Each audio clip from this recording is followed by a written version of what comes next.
Éternel notre Père, nous voulons te rendre grâce. Seigneur, je veux te dire merci pour Côte de Vie. Je veux te dire merci pour ce moment. Je veux te dire merci pour la vie de toutes ces personnes qui nous suivent, qui nous soutiennent. Mon Dieu, je prie que tu viennes prendre contrôle de ce énième moment de partage des choses spirituelles. Nous allons aborder dans quelques instants un thème assez particulier. Toi qui donnes la compréhension et la sagesse en toutes choses, je prie que tu viennes nous aider à comprendre ce qui sera dit en ce jour, mais que par-dessus tout, tu nous donnes la force de pouvoir pratiquer cela selon la sagesse de ton esprit. Béni sois-tu parce que tu le fais. Nous le croyons, nous le confessons, nous l'acceptons. Au nom de Jésus-Christ de Nazareth. Amen. Je vous salue tous dans le nom puissant de Jésus-Christ. Bienvenue à Côte de Vie. Nous sommes à notre moment d'enseignement, à notre moment de partage de secrets bibliques et spirituels. Et le Seigneur veut aujourd'hui, par sa grâce, que nous puissions aborder un thème assez particulier. Lorsque la bande ou l'affiche a été postée, il y a eu plusieurs réactions et je sais que plus d'une personne attend de voir ce que je dirai dans le développement de ce thème. Le thème qui nous réunit aujourd'hui, c'est Secret de l'utérus. Et nous allons aller dans la parole de Dieu en Genèse en son chapitre 3, du verset 16 à 20. La Bible déclare ce qui suit. Il dit à la femme, « J'augmenterai la souffrance de tes grossesses. Tu enfanteras avec douleur et tes désirs se porteront vers ton mari, mais il dominera sur toi. » Il dit à l'homme à son tour, « Puisque tu as écouté la voix de ta femme et que tu as mangé de l'arbre au sujet duquel je t'avais donné cet ordre, tu n'en mangeras point. Le sol sera maudit à cause de toi. C'est à force de peine que tu en tireras ta nourriture tous les jours de ta vie. Il te produira des épines et des ronces, et tu mangeras de l'herbe des champs. C'est à la sueur de ton visage que tu mangeras du pain, jusqu'à ce que tu retournes dans la terre d'où tu as été pris, car tu es poussière et tu retourneras à la poussière. » Adam donna à Ève le nom d'Ève, car elle a été la mère de tous les vivants. Amen. Donc voilà ce que la Bible déclare en Genèse, le chapitre 3, verset 16 à 20. Adam et Ève ont péché et Dieu a donné un certain nombre de sanctions à chacun. Et lorsqu'il donne ces sanctions, autour de la femme, il dit, je vais augmenter les douleurs de tes grossesses, les douleurs de ton enfantement. Et plus loin, le verset qui m'intéresse, le verset 20, la Bible déclare que Adam donne le nom de Ève à Ève parce qu'elle est la mère de tous les vivants. Alléluia. Aujourd'hui, nous parlerons des secrets de l'utérus. Pourquoi? Parce qu'on ne peut pas parler de la vie, on ne peut pas parler de naissance sans parler d'utérus. Il n'y a aucun homme sur la terre, qu'il soit de sexe masculin ou de sexe féminin, qui soit arrivé sur cette terre sans transiter par une femme. Même si tu ne connais pas ta mère biologique, une chose est sûre, une chose est certaine, c'est que tu as une mère. Et même quand tu me diras que tu ne connais pas ton père biologique, une chose est sûre, une chose est certaine, c'est que tu as un père. Notre Créateur, en la personne de Jésus-Christ de Nazareth lui-même, n'est pas venu dans ce bas monde par des subterfuges. Il est venu dans ce bas monde en passant par une femme en la personne de Marie. Donc Jésus lui-même a connu le passage par l'utérus. À plus forte raison, nous qui sommes des mortels, qui sommes des personnes ordinaires. Gloire à Dieu. L'utérus, scientifiquement, c'est l'organe génital de la femme qui est situé entre les trompes et le vagin. L'utérus, à la base, est destiné à contenir l'œuf fécondé pendant son ovulation et à l'expulser au terme de la grossesse. Voici la définition scientifique de l'utérus. Spirituellement, l'utérus est cet organe à haute fréquence spirituelle que la femme porte. L'utérus spirituellement se définit comme l'aéroport par lequel transitent tous les humains. Vous savez, nous sommes 7 milliards pour ne pas dire nous sommes près de 7 milliards d'habitants sur la Terre. Et tous ces 7 milliards d'habitants, dans leur majorité, voire dans leur entièreté, ont forcément transité par une femme. Un homme, à la vérité, comme je m'efforce de le dire tous les jours, n'est pas un homme. Un homme est un esprit qui a quitté l'éternité afin de venir sur terre. Et en quittant l'éternité, cet esprit-là transite par l'utérus.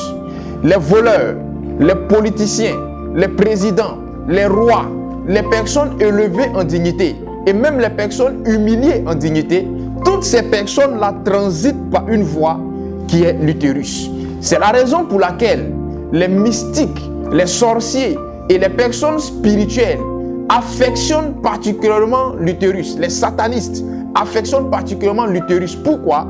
Parce que l'utérus chez le satanique, l'utérus chez le mystique, l'utérus chez le sorcier est l'équivalence de Baphomet qui est une représentation du diable.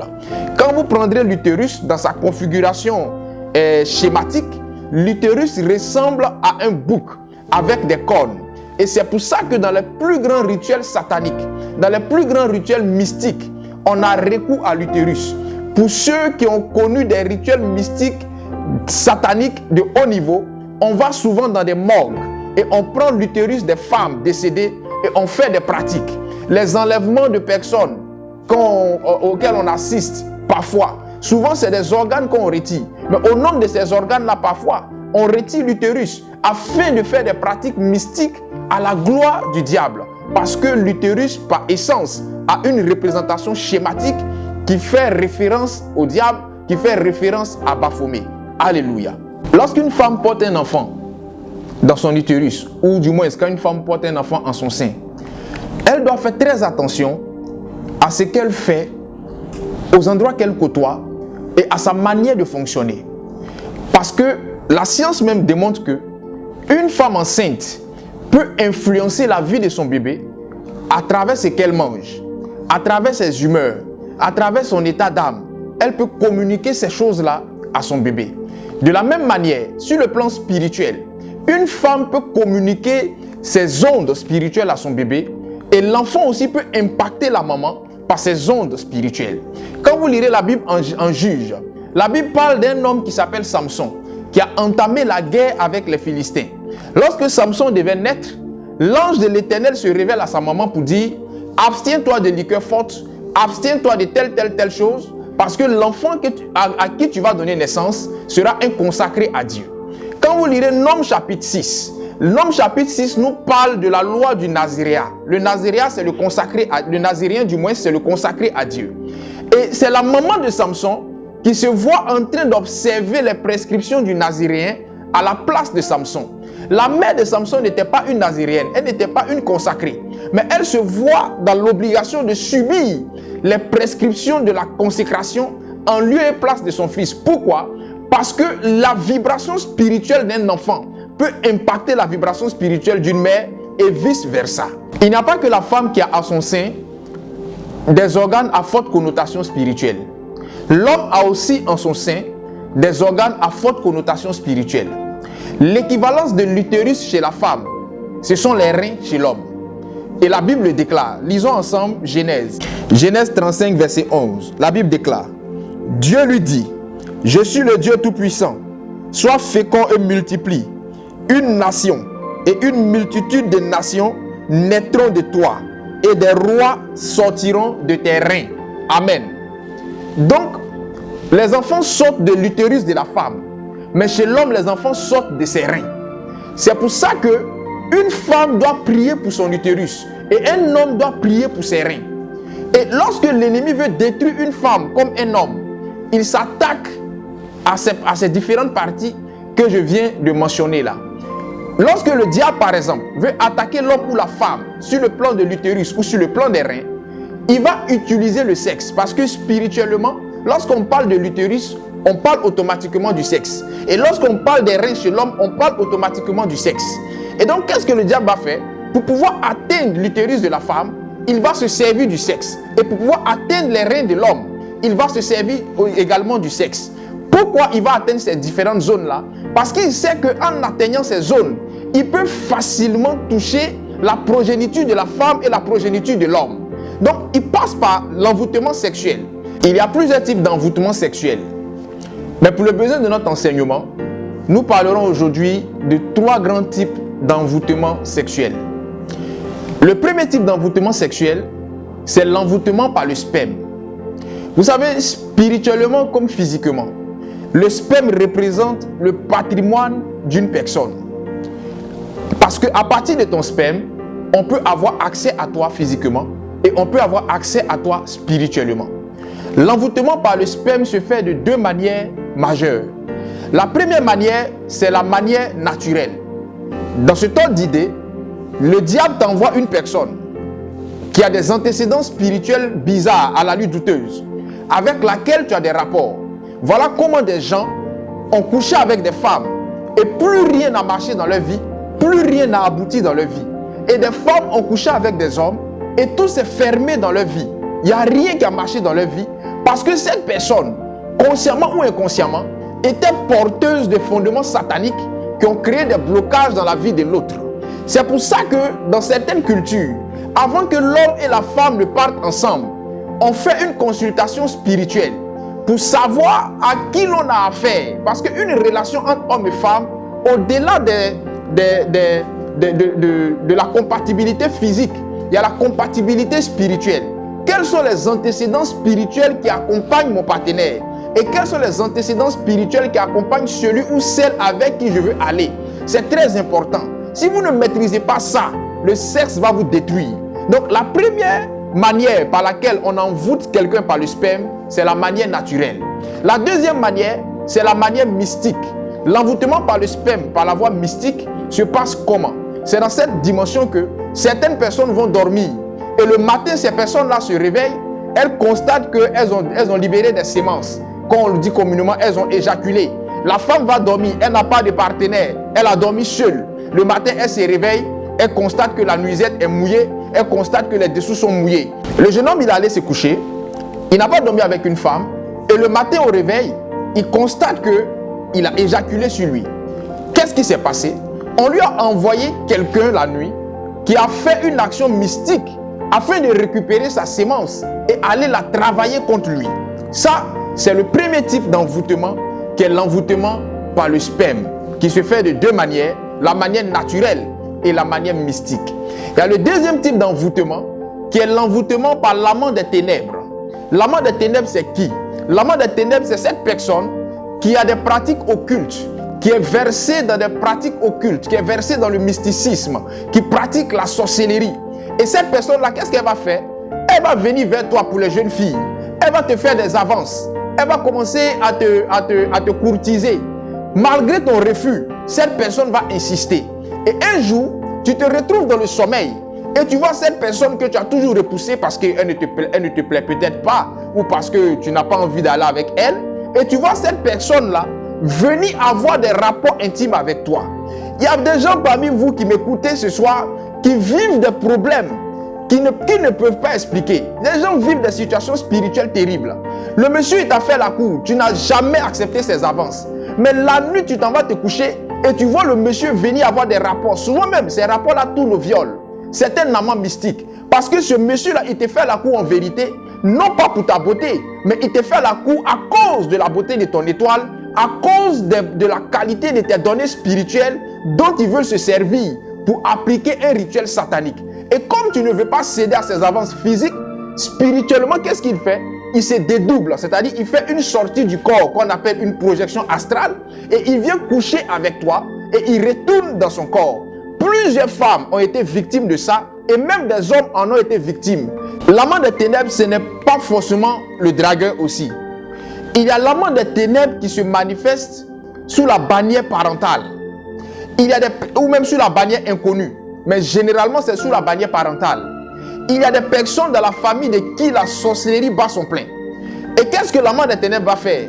Si un oncle ou une tante pratique la sorcellerie dans la famille, une fois que cette personne a écho que tu es sur le point de rentrer dans un mariage, ou tu es sur le point de connaître un bonheur matrimonial, c'est peut-être un enfant qui est en route.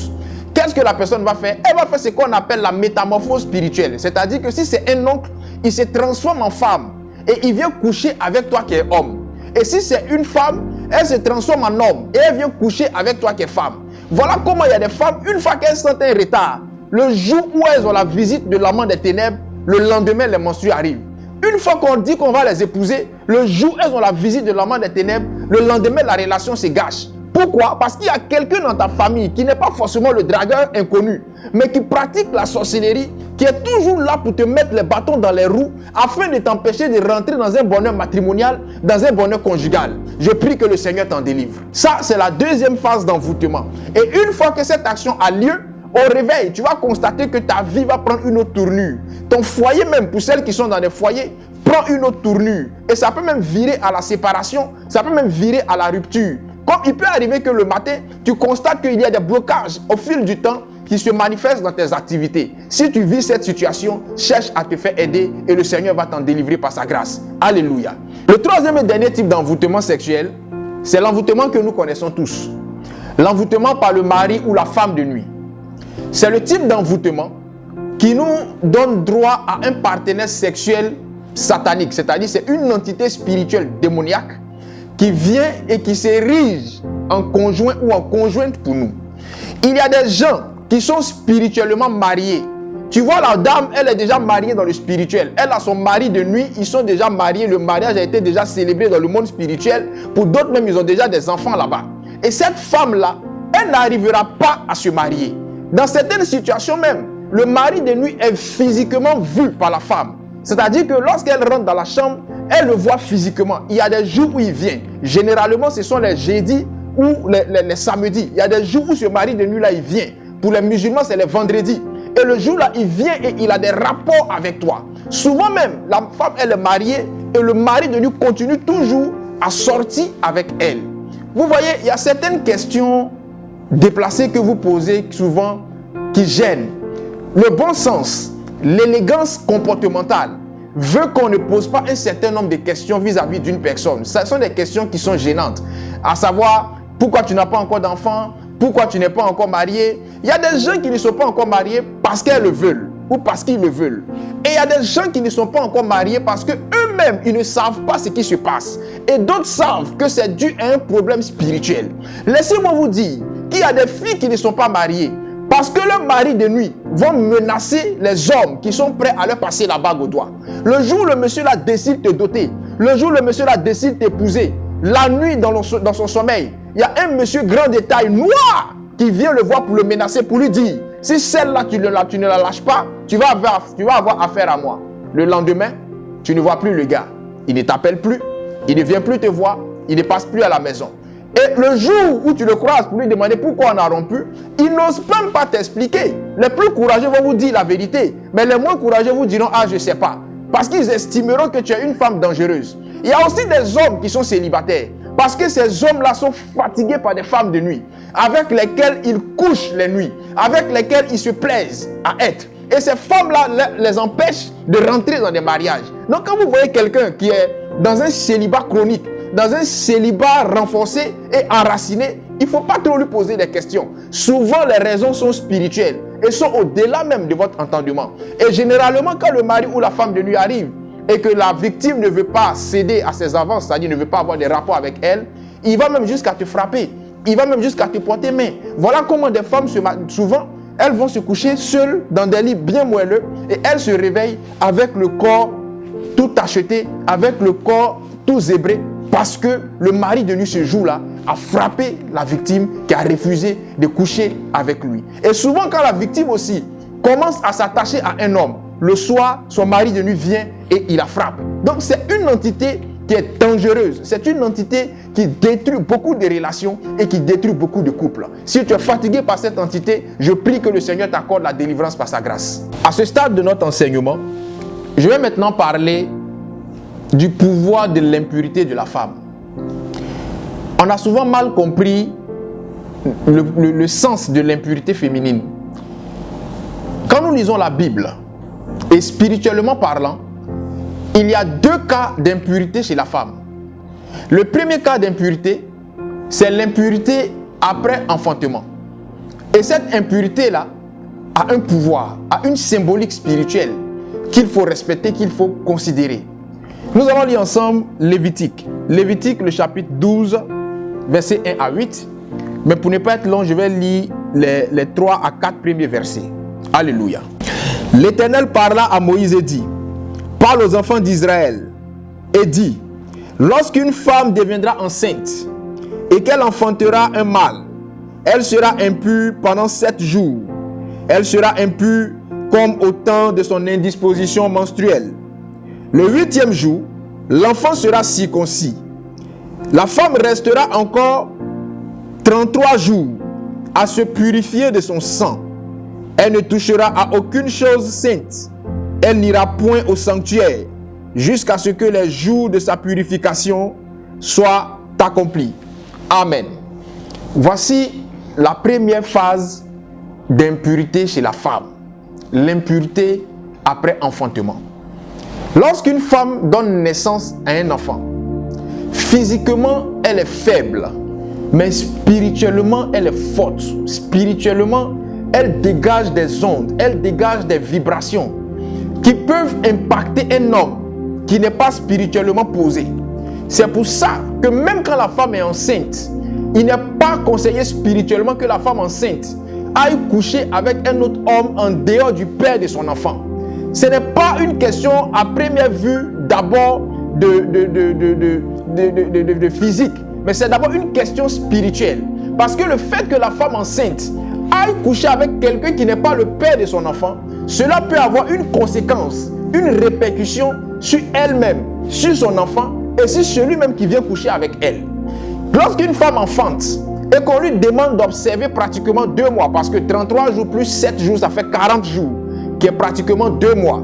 Dans certaines cultures, on va jusqu'à 3 mois. Et dans cette période-là, la femme ne sort pas. Elle est dans une chambre, on la traite, on guérit ses plaies. Parce que quand elle a enfanté, elle a connu des blessures. On la soigne. Mais ces 3 ou 2 mois-là ne sont pas mis pour la soigner d'abord physiquement. Ces 3 ou 2 mois sont mis pour que spirituellement la femme se décharge de cette énergie vitale qu'elle a emmagasinée durant sa grossesse. C'est pour ça que vous les hommes qui êtes beaucoup pressés, surtout les chrétiens, ils font semblant de ne pas aimer le sexe, mais c'est des accros au sexe. Lorsque vos femmes donnent naissance à des enfants, calmez le jeu. Attendez les 3 mois avant de partir encore avec elles. Parce qu'il y a des ondes qu'elles dégagent, il y a une force spirituelle qu'elles dégagent qui peut vous nuire, qui peut vous impacter négativement si vous n'êtes pas élevé sur le plan spirituel. Voilà comment dans certains rituels sataniques, dans certains rituels mystiques, les victimes ne sont nul autre que les femmes enceintes. Les victimes ne sont nul autre que des femmes qui viennent de donner naissance. Il y a des sélections bien précises qu'on fait dans un rituel satanique en fonction de l'objectif qu'on veut atteindre. Pourquoi? Parce qu'on sait que la femme qui est enceinte dégage une énergie vitale de haute fréquence, ou la femme qui a donné naissance dégage une énergie spirituelle de haute fréquence. Donc il faut éviter d'aller avec cette femme-là. Ça peut agir négativement sur vous. Ça, c'est le premier point d'impurité chez la femme. Le deuxième cas d'impurité chez la femme, c'est l'impurité menstruelle. Lévitique 15, 19 à 33 que vous pourrez lire, mais je vais lire seulement que 3 à 4 versets. Lévitique 15, à partir du verset 19. La Bible déclare, « La femme qui aura un flux de sang en sa chair, restera 7 jours dans son impurité. Quiconque la touchera sera impur jusqu'au soir. Tout lit sur lequel elle couchera pendant son impurité sera impur, et tout objet sur lequel elle s'assiera pendant son impurité sera impur. Quiconque touchera son lit lavera ses vêtements, se lavera dans de l'eau et sera impur jusqu'au soir. Quiconque touchera un objet sur lequel elle s'est assise lavera ses vêtements, se lavera lui-même avec de l'eau et sera impur jusqu'au soir. Amen. Voici la deuxième phase d'impurité chez la femme, l'impurité menstruelle. Lorsque la femme est dans sa période menstruelle, la période menstruelle part généralement varie entre 3 et 4 jours. Mais la Bible donne 1 semaine pratiquement pour l'impurité menstruelle. La femme qui est dans sa période menstruelle est une femme qui aussi dégage un pouvoir. Les menstrues de la femme dégagent un pouvoir.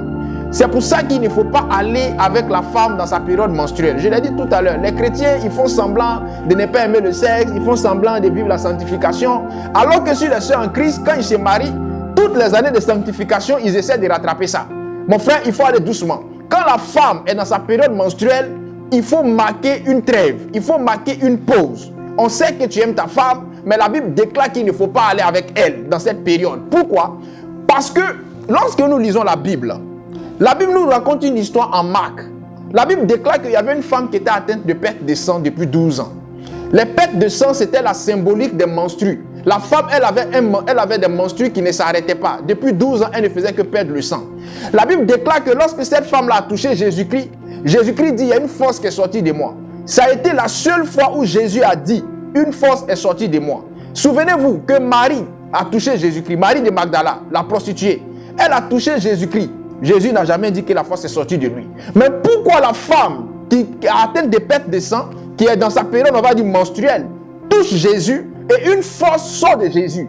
La femme qui est dans sa période menstruelle peut facilement vous charger spirituellement, comme elle peut facilement vous décharger spirituellement. Les menstrues pour la femme, sur le plan spirituel, représentent une protection.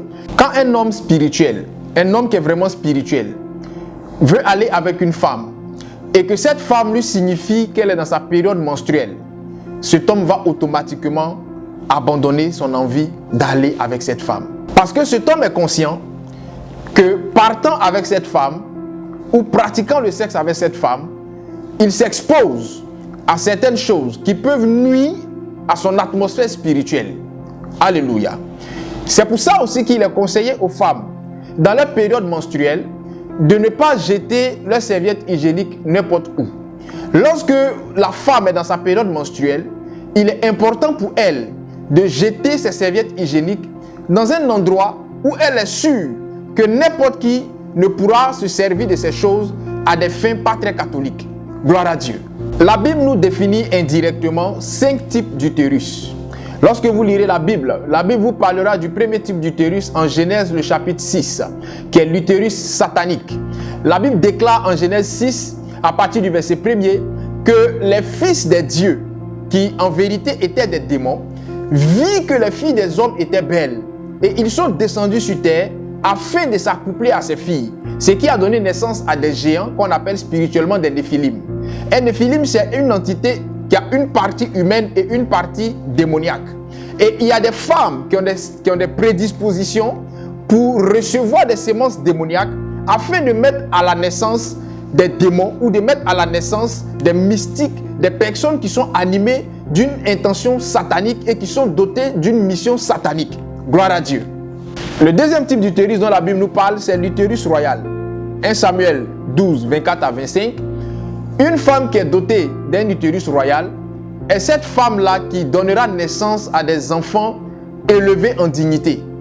Et c'est en cela que vous verrez dans certaines familles où la femme donne naissance à 3 ou 4 enfants. D'aucuns sont ministres, d'autres sont maires, certains sont députés et parfois même d'autres deviennent rois ou présidents parce qu'elle est dotée d'un utérus royal. La grandeur d'un homme se détermine certes par son étoile spirituelle ou par sa connaissance intellectuelle, mais la grandeur d'un homme se détermine aussi par la qualité de l'utérus qui le porte. À la vérité, si l'utérus qui te porte n'est pas un utérus de qualité, ta vie sera bizarre parce que la vie de l'homme commence en vérité depuis l'utérus de sa maman. Et c'est la vie que tu mènes dans l'utérus de ta mère qui détermine la vie que tu vas mener hors de l'utérus. Voilà comment chez les Asiatiques, on ne donne pas l'âge à une personne dès le jour où la personne est venue dans ce bas monde. Mais on définit l'âge d'une personne à partir du moment où la femme a commencé à sentir qu'elle était enceinte. Parce que chez les Asiatiques, le fait que tu aies fait 9 mois, c'est l'équivalence d'une année. Donc, si tu es né, on commence à compter à partir du ventre de ta maman jusqu'à ce que tu viennes à la naissance. Donc, le deuxième type d'utérus, c'est l'utérus royal. Le troisième type d'utérus, c'est l'utérus béni. Luc 1, 41 à 43. L'utérus béni permet à une femme de mettre à la naissance des enfants élevés en dignité.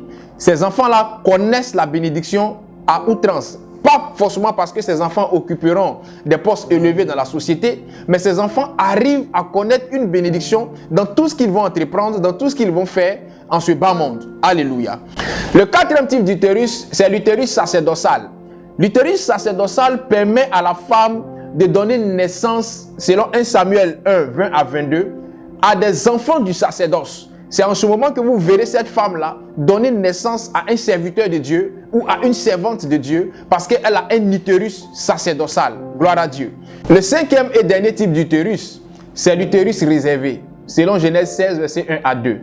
L'utérus réservé, c'est quoi? L'utérus réservé est ce type d'utérus qui donne à la femme, à un moment donné, de passer même par des situations de stérilité. La Bible déclare que l'Éternel rendit Sarah stérile. Il y a des femmes que Dieu a rendues stériles pour mieux manifester sa gloire. Parce qu'il a réservé leur utérus pour que quelqu'un de grand, quelqu'un de fort, quelqu'un avec une forte vibration spirituelle positive sorte d'elle. Et voilà comment ces femmes-là, par moment, quand elles ne comprennent pas ça, ont tendance à penser qu'elles ne vont jamais enfanter. Et quand le diable constate que ces femmes ont accepté cette idée, il commence à les conforter dans cette position. Et la femme, automatiquement, se met en tête que je ne peux plus enfanter et ça lui crée un blocage. L'utérus réservé peut emmener parfois Dieu à te priver d'enfants jusqu'à ce que le temps marqué par son esprit arrive.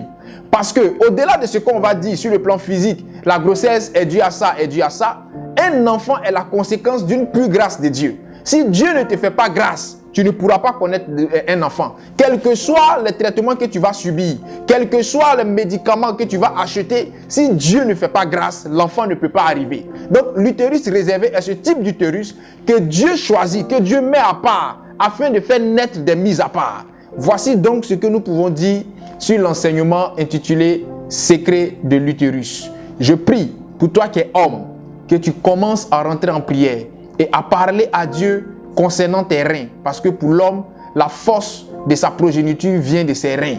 Pour la femme, cela vient de son utérus. Commence à prier pour ton utérus. Pour toi qui as des problèmes en ce qui concerne l'enfantement, mets-toi en tête que le Seigneur te fera grâce. N'accepte pas que le diable te fasse croire ou te fasse accepter l'idée de l'infertilité ou l'idée de la stérilité. Tu es certainement doté d'un utérus réservé. Et le moment venu, le Seigneur fera voir sa gloire dans ta vie.